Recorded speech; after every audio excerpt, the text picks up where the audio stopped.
Welcome to day 20 of In Light of the Cross, and I'm flying solo today. Nathan has a new baby in their household, and he's got a lot going on this week between work and the extra demands of that. So yeah, just me. Today we are going to talk about the wisdom literature in light of the cross. So we're wrapping up kind of our Old Testament overview of seeing all the different parts of the Old Testament in light of the cross. Now, what is the wisdom literature in the Bible? The wisdom literature describes 4 books of the Bible, although sometimes people include Psalms with this, so that would make it 5. But normally it is the 4 books of Job, Proverbs, Ecclesiastes, and Song of Solomon. Now, why do we call them wisdom literature? Mainly because what's happening in these books is that you're stepping outside of the main storyline of Israel and its law and history. So as we've been discussing, there is a narrative structure to the Old Testament, how God redeems mankind, and he's doing that through the family of Abraham and Sarah and their offspring, the people of Israel. And so we've seen described their conquests and their failures. We've seen described their faithfulness and their faithlessness. We've seen described the rebellion and then the judgment that comes about through that, the exile. And we've seen God's restoration of that. All that fits on this timeline, but these books do not. These books step out of the main storyline. They are personal applications for how to live life in light of this God.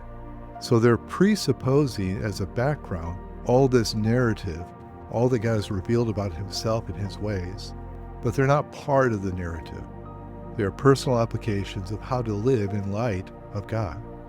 Let's start with Proverbs. What are Proverbs about, and how can the cross and the person of Jesus illustrate their meaning? Well, a proverb is basically a short, pithy statement describing some way of right living or some small part of wisdom. They are not universal rules, they're not laws, they're not commands, they're not promises that this is the way things will always work. They are short, pithy statements designed to be memorable about how to live life as a general rule within the grain of the universe. The grain of the universe, let's talk about that. So one of the things you see in Proverbs is this idea that there is a grain of the universe. It's usually described by the term wisdom. Chokmah is the Hebrew word. It's usually translated wisdom or skill. So it's not intellectual knowledge. It can be used of a craftsman who's creating this beautiful or functional piece of art, or even the builder of a house. It's more of a practical wisdom or skill on how to do something. In this case, it's how to live life. So Proverbs describes this wisdom, it extols this wisdom, and it tells how to live in this wisdom. How does Jesus and his cross help us to understand this in a deeper way? Well, one thing is that we see that this wisdom is not just an impersonal force, it is a person. Jesus is the embodied wisdom of God. So Proverbs talks quite a bit about how God made the universe by wisdom. It says wisdom was there by God's side as he made the universe. He's even personified as Lady Wisdom in Proverbs chapter 8, calling out, saying, I was by God's side when he made the universe, so I know what the grain of the universe is. Come and listen to my words and learn from me. When you come to the New Testament, you find that Jesus is the way that God created the universe. He is the fulfillment of that wisdom of the Old Testament. It says in the book of Colossians chapter 1, that through him and for him and by him, that is Jesus, all things were made. It says the same thing in Hebrews chapter 1, for example. So he is the fulfillment and the embodiment of that. Going a little bit deeper, we find in 1 Corinthians, especially 1 Corinthians 1 through 3, that it's not just Jesus who is the wisdom of God, but in particular, it's the cross that is the wisdom of God.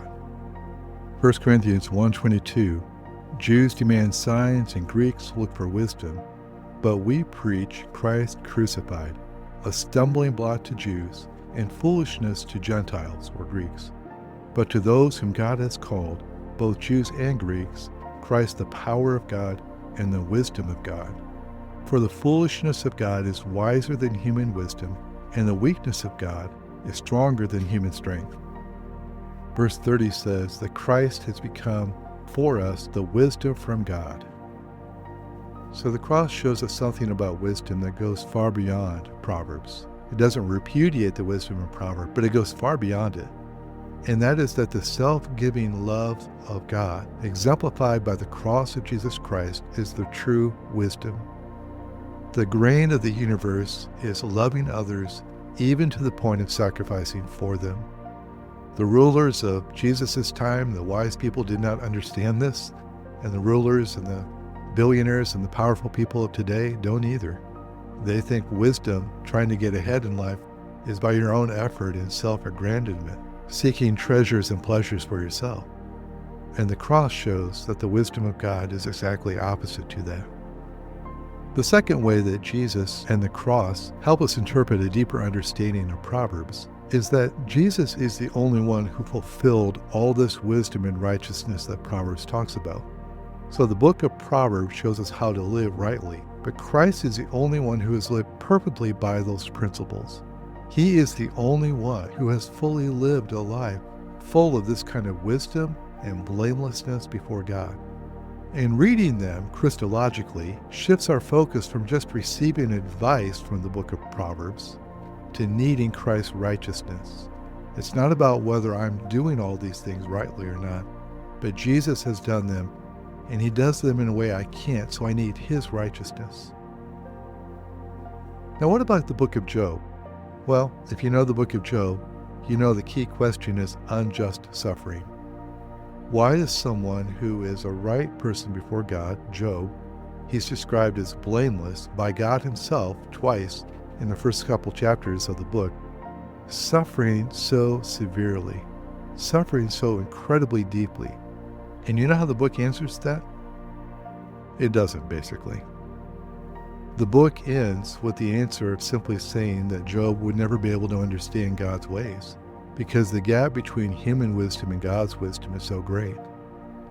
Jesus, though, fleshes that out a little bit more, because while he does not give us an intellectual answer to suffering, he gives us a hard answer, a life answer to suffering, to unjust suffering. Because Christ is the ultimate suffering servant, the ultimate one who was right before God in a way far beyond Job, one who was perfect before God and yet suffered the cruelest death that cruel Rome could ever devise. He is a suffering servant who came to our world with the promise that one day God would end suffering and would end evil. But for right now, he was willing to share it with us. He got into the boat of our humanity, including our suffering, and shared that with us. This is not, again, as much of an intellectual answer, but an answer to the heart. I can understand why sometimes I have to suffer for things in which I did nothing wrong, but I know who is beside me in the boat of that suffering, and that makes all the difference. I can trust him and his heart, even if I can't understand his mind.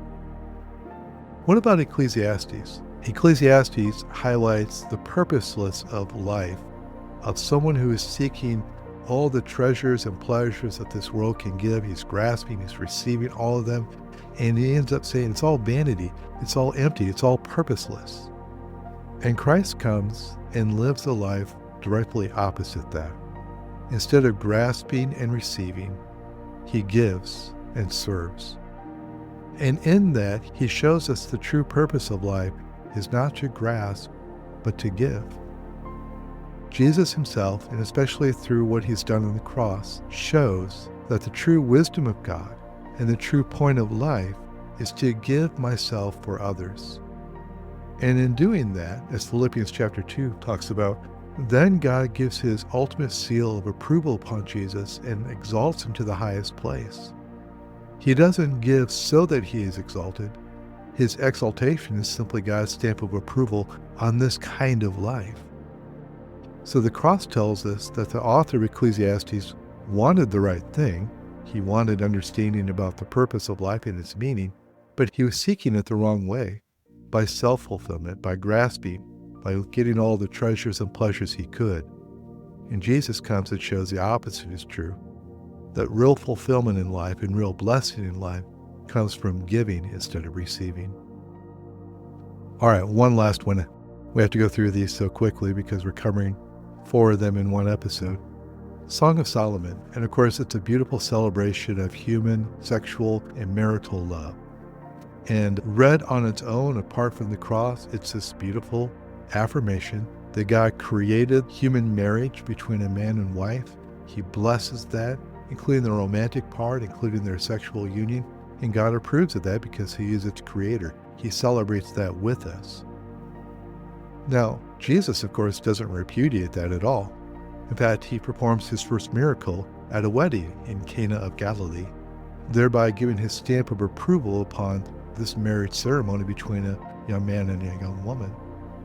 But He goes far beyond that too, because ultimately He shows us through His words, especially in John 14. In fact, Paul, when he's writing about marriage between a man and a woman, he says, I'm not just talking about marriage now, because all this is pointing to Jesus and His church, Jesus and those whom Jesus has chosen and loved.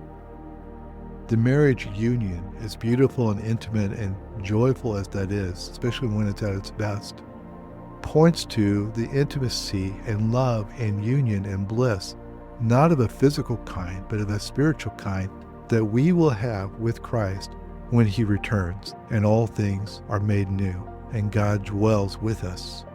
We have glimpses of that now, but that is still to come. And that's achieved because of the cross, because of all the things we've talked about in the previous weeks, that God has dealt with our sin problem through the cross so that that relationship can be restored. So those are some of the ways that the cross of Christ illustrates the wisdom literature and gives light to it. For a time of application and reflection then, I just want you to think of those, and one of those in particular, I want you to choose one, and to dwell upon that and think about that in your own life. Christ is the embodied wisdom of God that Proverbs talks about. He fulfills the righteousness that Proverbs talks about in a way that we could not, so it shows our need for Him. He is the answer to suffering, not an intellectual answer, but nonetheless shows us that He suffers with us. He's the answer to the purpose of life that the writer of Ecclesiastes struggled to find. And He grants us, it promises us a fulfillment far beyond even human romantic love and marriage because of all that He has done for us and because of His deep affection for you. I'd ask you then to choose one of those, to contemplate that, to bring it before God and say, thank You for this.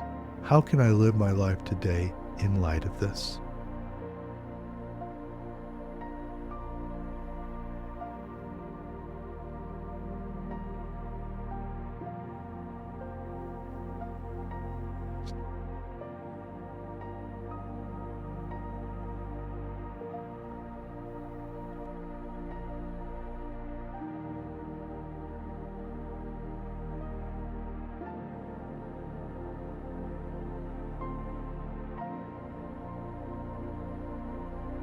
And we're going to end, as we always do, by praying the form of the prayer that our Lord told us to pray. Our Father in heaven, hallowed be Your name. Your kingdom come, Your will be done on earth as it is in heaven. Give us today our daily bread, and forgive us our debts as we also have forgiven our debtors. And lead us not into temptation, but deliver us from the evil one. Amen.